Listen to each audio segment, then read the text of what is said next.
este caso particularmente. Entonces, vemos que vienen nuevas moléculas, se están desarrollando nuevas moléculas, particularmente se está enfocando más al caso del factor 10, porque esto imposibilitaría la gran explosión de la trombina. Entonces hay en desarrollo una serie de fármacos con mecanismos relativamente similares en general, y aquí los vemos, estas moléculas, ¿qué es lo que hacen? Inhiben al factor 10. Entonces, al inhibir el factor 10, incluso a la unida a la superficie, recordemos que el factor 10 es un factor K-dependiente, es proteasa de serina, por lo tanto, va a bloquear su sitio activo, aunque esté unida a la superficie, va a inhibe. Entonces, le da una característica importante que no tienen los otros anticoagulantes. Al meterse al coágulo, hace que el coágulo se haga menos extenso. Es una de las ventajas que se le han venido atribuyendo a los anticoagulantes orales, particularmente del factor 10. Entonces, que es un problema que tenemos cuando tenemos un problema de trombosis, que a veces el paciente puede tardar días en llegar al diagnóstico o al médico, y eso hace que el trombo se vaya extendiendo, la posibilidad de embolización va incrementando. Tenemos que dar por hecho que la mayoría de los trombos, si no es que todos, generan embolizaciones, a veces muy pequeñas, que no hay ningún problema. El problema es que entre más grande es el trombo, la posibilidad de embolización es mayor y de daño a la vena es mayor, y parece ser al meterse al trombo, el inhibidor del factor 10 limita el tamaño del trombo. Entonces, es una ventaja adicional que pudiera tener sobre el resto de los anticoagulantes.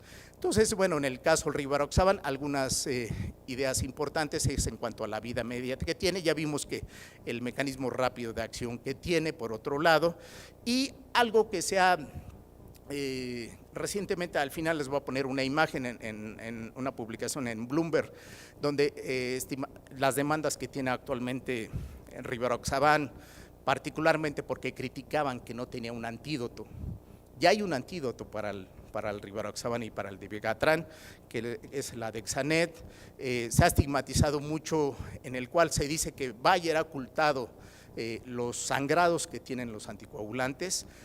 Por supuesto, el dar anticoagulantes, el riesgo es hemorragia. Todos tenemos que estar conscientes de eso. Claro, la magnitud de la hemorragia, claro que nos importa, pero también hay que ponderar el beneficio que ha generado a muchos pacientes. Y en el caso de la apixaban, el pico máximo que tiene de 3 a 4 horas, y la vida media es, por supuesto, un poco más prolongada, y la eliminación renal que tiene, que es una ventaja que pudieran tener unos sobre otros, el metabolismo hepático que tiene, y por supuesto también en este caso el antídoto que tiene, también en el caso del edoxaban, tiene una mayor eliminación renal. Y bueno, algo que nos puede restringir el uso de los anticoagulantes es evaluar al paciente la función renal para poder establecer, uno, la dosis, y dos, si es candidato a recibir estos anticoagulantes. En este caso el rivaroxaban, aquí vemos la molécula que tiene. Algunas otras características que vemos, la disponibilidad comparado con los anticoagulantes, y la otra ventaja que viene a tener es el efecto que va a tener de inhibición sobre el factor 10, no solamente la forma libre, sino la que está unido a la fibrina, y que todo parece indicar que sí tiene una buena inhibición sobre ello. Y el efecto comparado con la enoxaparina, en el cual viene a ser un efecto rápido de acción, lo que le convierte en un excelente anticoagulante que puedo dar prácticamente desde el inicio. Entonces, bueno, algunas de las características que tienen, que ahí están de alguna manera puntualizadas, que es importante tomarlas en cuenta entre los diferentes anticoagulantes, y nuevamente la dosificación que podemos tener en cada uno de ellos. Habría que, cuando vayamos a anticoagular a los pacientes, tenemos que valorar una serie de características clínicas que tiene el paciente para poder hacer la dosificación y que no pueda interferir. En el caso, es muy raro que pueda interferir con algunos medicamentos. Se sabe que no tiene interacción con los alimentos, que le da un potencial mayor sobre los anticoagulantes. Y bueno, una pregunta constante cuando tenemos pacientes que ya los tenemos con anticoagulantes, sea con uno o con otro, ¿cuánto tenemos que esperar para dar? Es la pregunta siempre que nos dicen, ya sea un procedimiento menor, una extracción dental. Ustedes saben que siempre se nos pregunta, y en el caso del paciente va a ser sometido a una cirugía mayor, el tiempo que tenemos que esperar y la recomendación que viene en ese sentido. Entonces, en relación a las guías, es algo muy importante tal vez una de las evidencias importantes que señala es que para pacientes con trombosis venosa profunda o de embolismo pulmonar y que no tengan cáncer, para tratamiento a largo plazo, los primeros 3 meses la terapia anticoagulante se sugiere dabigatran, rivaroxaban, apixaban o dexaban sobre los cumarínicos. Es una ventaja importante y está señalado en las nuevas guías, y creo que sí es importante que ya es una indicación específica que supera a los cumarínicos, y es cuestión de que lo tomamos en cuenta. ¿Cuáles son las indicaciones aprobadas para los inhibidores del factor 10? Ya para finalizar, prevención de la EBC, del stroke en pacientes adultos con fibrilación auricular, en tratamiento de trombosis venosa profunda en adultos, tratamiento de embolia pulmonar en adultos, prevención de la recurrencia de TBP y embolia pulmonar, prevención de trombosis venosa profunda en cirugía electiva, reemplazo articular de cadera, en reemplazo articular de rodilla, y para pacientes con eventos aterotrombóticos después de síndromes coronarios agudos en asociación con aspirina o aspirina más clopidogrel. Entonces es importante señalar que ya podemos emplear desde el inicio, en los primeros días de tratamiento, para eso hay un estudio que ha sido publicado, en el cual ya podemos dar de inicio rivaroxaban en lugar de dar heparinas, y esto es un punto a favor de estos nuevos medicamentos, y la eficacia, por supuesto, va a disminuir el riesgo de retrombosis. Entonces la Dexanet, por supuesto, es un poderoso antagonista en ese aspecto, que viene a inhibir al factor 10. Entonces sí es importante que lo consideremos, que lo tomemos en cuenta, en el cual va a revertir el efecto de los anticoagulantes, apixaban y rivaroxaban. En el caso de cáncer, bueno, pues todavía las guías recomiendan la preferencia de las heparinas sobre los nuevos anticoagulantes y sobre los cumarínicos, es importante. Y por ejemplo, en el caso de pacientes que están con válvulas protésicas, la recomendación es que el paciente continúe con cumarínicos. Entonces, pues como conclusión podemos decir que evidentemente hablamos de drogas que por supuesto están superando mucho de las expectativas que se tenían en ese aspecto, no son la panacea, tienen riesgos por supuesto y hay que tomar en cuenta en eso, que hay que tener cuidado. En fibrilación auricular es una indicación, lo que ha convertido importantemente, es una de las drogas más utilizadas, los inhibidores del factor 10 en el mundo, particularmente en Estados Unidos en el tema de trombosis. Entonces, ¿cuáles mensajes tenemos para llevar? La trombosis mata, ¿no? Entonces, algo muy importante, pensar en la enfermedad e incrementar el diagnóstico de la enfermedad, la elección en el anticoagulante ideal para el paciente acorde a la patología de base, son seguros, efectivos y tienen un amplio mecanismo de acción, la duración de tratamiento se importa para la elección.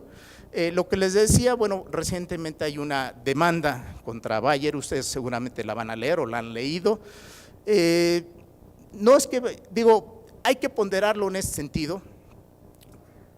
Todo es un equilibrio, hay que saber la indicación precisa.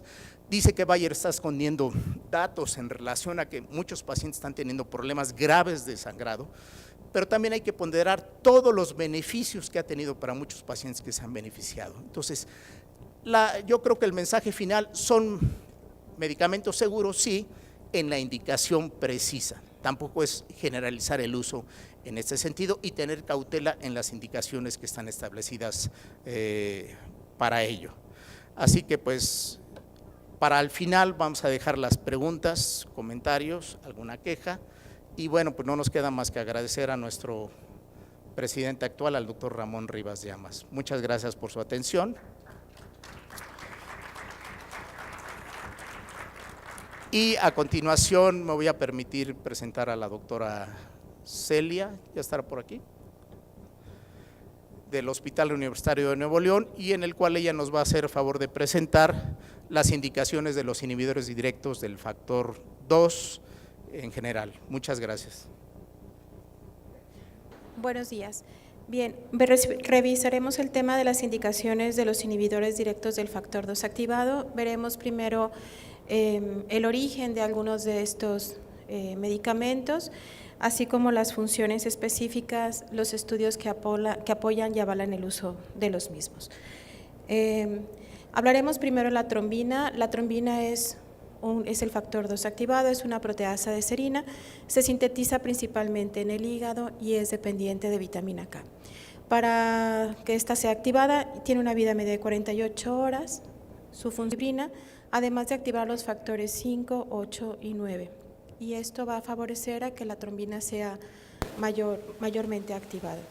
Además, activa el factor 13 para estabilizar la fibrina soluble y tiene otras muchas funciones, tanto efectos hemostáticos como no hemostáticos. Entre los no hemostáticos que llaman la atención es estimular la quimiotaxis, incrementar la generación de citocinas y algunos otros efectos sobre el endotelio, donde va a incrementar la generación y síntesis de prostaglandinas y óxido nitroso. Hay otras funciones que se han descrito en tejidos, incluso en algunas de ellas que no han sido comprobadas completamente, como incrementar la adherencia celular en aquellas células neoplásicas, y esto podría participar en la generación de metástasis.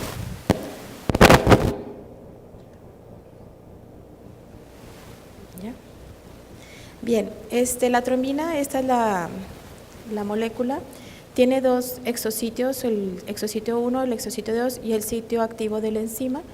Entonces, tenemos algunos inhibidores, aquellos que van a ser indirectos, donde van a requerir el cofactor de la antitrombina 3 para poder ser activos, y aquellos que se llaman directos, que pueden ser bivalentes o univalentes. Los bivalentes se van a unir tanto al sitio activo como al exositio 1, y los univalentes única y exclusivamente al sitio activo. Dentro de los inhibidores indirectos tenemos a las heparinas, que se van a unir a la antitrombina 3 y van a ser una molécula que va a bloquear todos estos sitios de unión. Estas heparinas no van a inhibir la trombina, que va a estar unida a la fibrina, y otra situación con estas heparinas es que se unen a proteínas plasmáticas, y uno de sus efectos adversos más importantes es producir la trombocitopenia.